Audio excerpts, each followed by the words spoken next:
Hello everyone, welcome to our channel study किया। दोस्तों, study किया चैनल में आपका बहुत बहुत स्वागत है। एक शॉर्ट्स हमने चैनल पे डाला हुआ था कि कोशिका क्या है और कोशिका सिद्धांत क्या है। बहुत सारे आपके व्यूज आए थे, लाइक भी बहुत सारा आया था।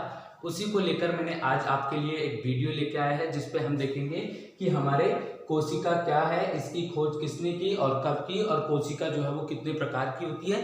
साथ में हम देखेंगे कि कोशिका सिद्धांत क्या है। चलो बिना किसी देरी के हम आज अपने वीडियो को स्टार्ट करते हैं। इससे पहले अगर आपने उस शॉर्ट्स को नहीं देखा है तो जाके जरूर याद से देखिएगा। मैं आपको डिस्क्रिप्शन में उस वीडियो की लिंक दे दूंगा जहाँ पे हमने समझाया हुआ था कि कोशिका क्या है। चलो आज के क्लास में हम देखने वाले हैं कि भाई कोशिका है क्या एक्चुअल में। ये लो, कुछ इस प्रकार की आकृति आपने बायोलॉजी पढ़ते हुए क्लास 9 10th की जब साइंस आप पढ़ रहे थे तो जो साइंस के बायोलॉजी वाला पोर्शन रहा होगा, यहाँ पे उसका एक बहुत बड़ा महत्व था कि हमें जो चैप्टर पढ़ाया जा रहा था वहाँ पे कहीं ना कहीं कोशिका, ऊतक, कोशिका सिद्धांत किसने दिया, खोज कब की, ये सारी चीजें आ रही थी। जब आप हायर एजुकेशन मतलब 11वीं और 12वीं के टाइम पीरियड पे जब जाते हो तो वहाँ पे इसका बहुत बड़ा एक रोल होता है। इसीलिए हमने लेके आए हैं कि कोशिका आपको देखने को ऐसी मिलेगी। ठीक है, ये लो, कोशिका एक्चुअल में है क्या, इसने दिया हुआ है। जो कोशिका है, कोशिका जो है वो सजीवों के शरीर की, सजीवों मतलब भाई सजीव मतलब कि जो जीवित प्राणी, सीधा सा कॉन्सेप्ट, सजीव मतलब जो जीवित प्राणी है। सजीवों के शरीर की रचनात्मक, अब ये रचनात्मक का मतलब क्या हुआ, रचनात्मक का मतलब जो उसकी आकृति को दे रहा हो, आकृति दे रहा हो, सीधा सा कॉन्सेप्ट, जो उसकी आकृति दे रहा हो। क्रियात्मक मतलब जो उसको वर्क करा रहा हो, जो उसके वर्क में पार्टिसिपेट कर रहा हो। क्रियात्मक और रचनात्मक इकाई है। और प्राय स्वतः जनन, स्वतः जनन, स्वतः जनन का मतलब रिप्रोडक्शन, ये खुद से प्रोड्यूस हो जाती है, खुद से ये आपस में बन जाती है। खुद से जनन या स्वतः जनन में सामर्थ्य रखती है। ये आपको पहली डेफिनेशन इसकी ध्यान रखना।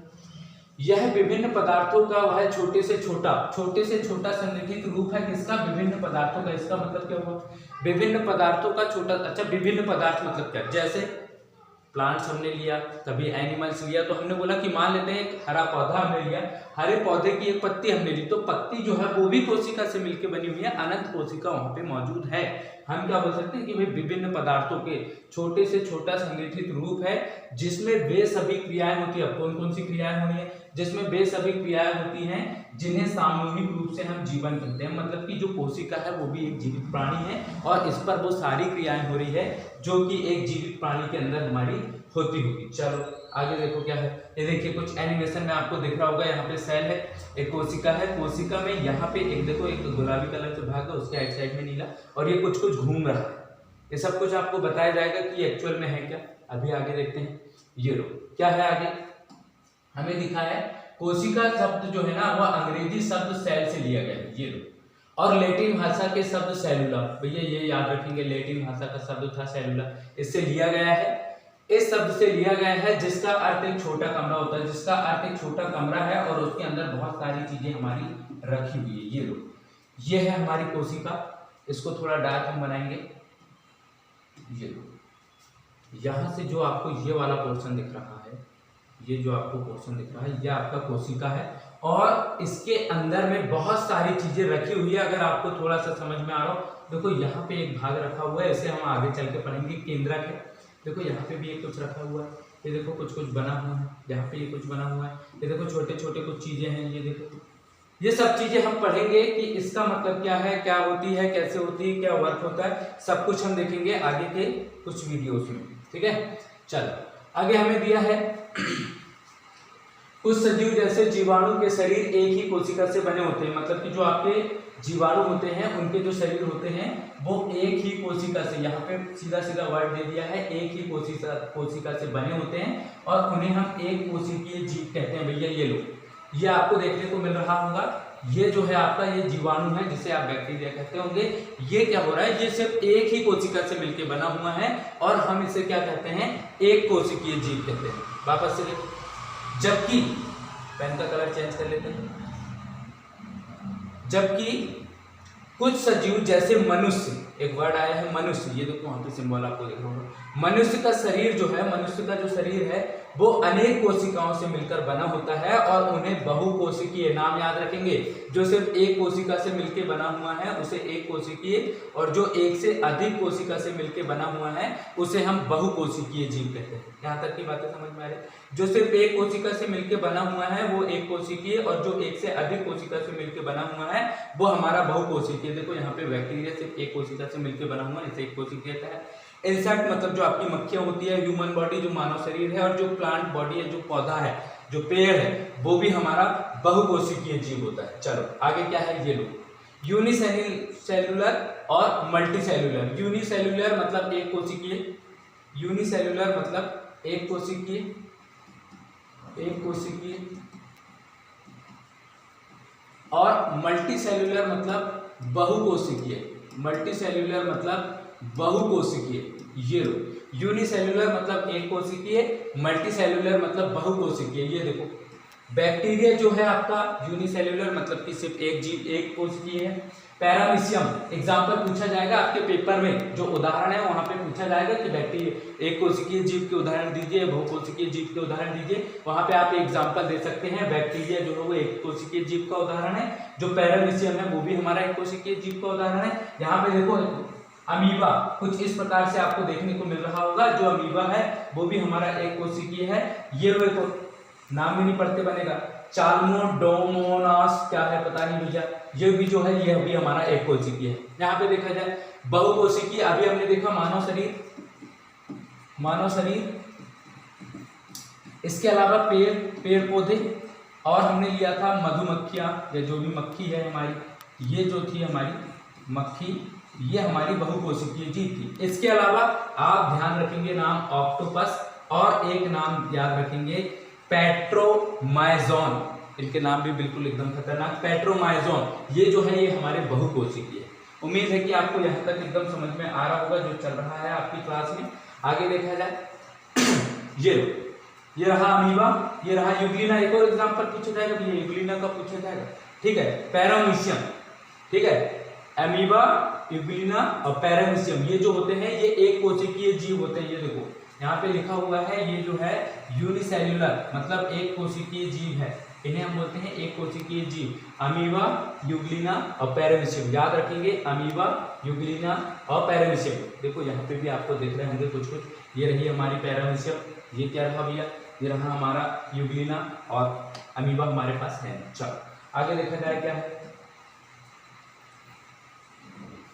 बहुकोशिकीय जीव। बहुकोशिकीय हम किन्हें किन्हें कहेंगे जरा वो भी देख लेते हैं। यहाँ पे कुछ प्लांट्स है, ये मानव शरीर है, उसमें हार्ट दिखाया गया है, हार्ट के साथ साथ यहाँ पे देखो एक वेन्स दिखाई गई, कलर चेंज करना पड़ेगा। ये लो यहाँ पे क्या दिखा रहा है, यहाँ पे दिखा रहा है कि भाई हार्ट अटैक जब आता है ना, यहाँ पे यहाँ की सिचुएशन है, यहाँ पे क्या हो रहा है, जो रक्त अणु है, जो आरबीसी है हमारे, वो जैसे गुजर रहे थे, यहाँ पे देखो ये नली जो है ना, जो आपकी कहना चाहिए वेन्स है, वो यहाँ पे कमजोर हो गई है, मतलब कि सिकुड़ गई है। सिकुड़ने के कारण जो रेड ब्लड सेल थे उनको जाने में तकलीफ हो रही है, और यहाँ पे देखो फैट बढ़ गया, और इसी कारण से ये एक टाइम ऐसा आएगा कि ये लॉक हो जाएगी और हार्ट अटैक की प्रॉब्लम बना सकती है। ये कुछ हमारे पास ऐसे कोशिकाएं हैं जिनमें बहुत सारे ऑर्गन्स होते हैं, जिससे हम बहुकोशिकीय जीव बोल रहे हैं। ये सिंबल तो आपने देखा ही होगा, ठीक है। इसके अलावा ब्रेन आपका दिया है, मस्तिष्क दिया है, इसके अलावा पौधा दिया है, ये थोड़ा सा फन टाइप, और बहुत सारी चीजें होती हैं जो बहुकोशिकीय में हमारी आती है, ठीक है। उम्मीद है कि यहाँ तक वीडियो आपको पसंद आया होगा। अगर वीडियो अच्छा लग रहा है तो लाइक कीजिए और चैनल को सब्सक्राइब कीजिए, अपने दोस्तों को शेयर करना नहीं भूलेंगे। चलो आगे देखो क्या है, ये लो एग्जाम्पल है आपके लिए, होमवर्क है। क्या होमवर्क है, अमीबा जो है वो यूनिसेल्युलर है कि मल्टीसेल्युलर है, अमीबा यूनिसेल्युलर या मल्टीसेल्युलर, अभी पढ़ा हुआ था भैया क्या था, यूनिसेल्युलर। ये लो ह्यूमन बॉडी यूनिसेल्युलर है कि मल्टीसेल्युलर, अभी पढ़ा था मल्टीसेल्युलर। चलो प्लांट जो है आपका वो यूनिसेल्युलर है कि मल्टीसेल्युलर, अभी पढ़ा हुआ था, मतलब कि 3 में से 3 नंबर मिल गया भैया। जिसने किया होगा, जिसको पता होगा वो सब कुछ कर सकता है। आगे देखा जाए और क्या है हमारे पास। चलो कोशिका की खोज किसने की, कब की, क्यों की, देख लेते हैं। कोशिका की जो खोज है वो रॉबर्ट हुक ने की है, एक साइंटिस्ट है, उनका नाम है रॉबर्ट हुक। इन्होंने की है और कब की है, 1664 में की है। मतलब कि ये जो एक साइंटिस्ट है आपको यहाँ पे देखने को मिल रहे होंगे, इनका नाम है रॉबर्ट हुक, रॉबर्ट तो कब किए हैं इन्होंने, कब किए हैं, तो इन्होंने नाम एज दिया है 1664। इन्होंने जो एज दिया है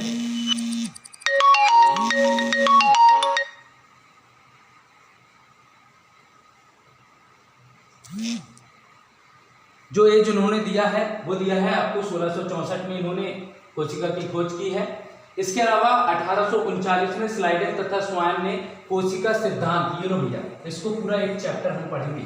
ये जो कोशिका सिद्धांत लिखा आया है, कोशिका सिद्धांत, कोशिका सिद्धांत, ये कोशिका सिद्धांत हम पढ़ेंगे कि क्या कोशिका सिद्धांत है, उस पर क्या लिखा है, कोशिका सिद्धांत किसने दिया है। तो दो नाम आए हैं, एक तो आया है स्लाइडेन और दूसरा नाम आया है स्वान। स्लाइडेन और स्वान दो साइंटिस्ट थे, यहाँ पे आपको देखने को मिलेंगे। ये हमारे स्लाइडेन है और ये हमारे स्वान है, दोनों इमेज आपको देखनी होंगी। ये स्लाइडेन है, ये स्वान है। इन्होंने क्या किया, इन्होंने 1839 में, कब दिया भैया, 1839 में क्या दिया है, एक सिद्धांत दिया है जिसे इन्होंने कोशिका सिद्धांत नाम दिया है।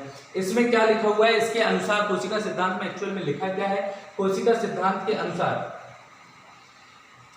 कोशिका सिद्धांत में लिखा क्या है, इसने बोला है इसके अनुसार सभी सजीव मतलब उसमें सभी आ जाते हैं, पौधे आ जाते हैं, जंतु आ जाते हैं, सारी चीजें जो जीवित है, सभी सजीवों का शरीर एक या एक से अधिक कोशिकाओं से मिलकर बना होता है। भैया बिल्कुल बात सही है, हमने दो ही चीजें तो पढ़ी है, ये या तो एक कोशिकीय या तो बहुकोशिकीय। तो इसने क्या बोला, या तो एक कोशिका से या तो एक से अधिक कोशिका से। हाँ भाई सही बात है, एक कोशिका से मिलकर बना होगा या एक से अधिक कोशिका से मिलकर होगा।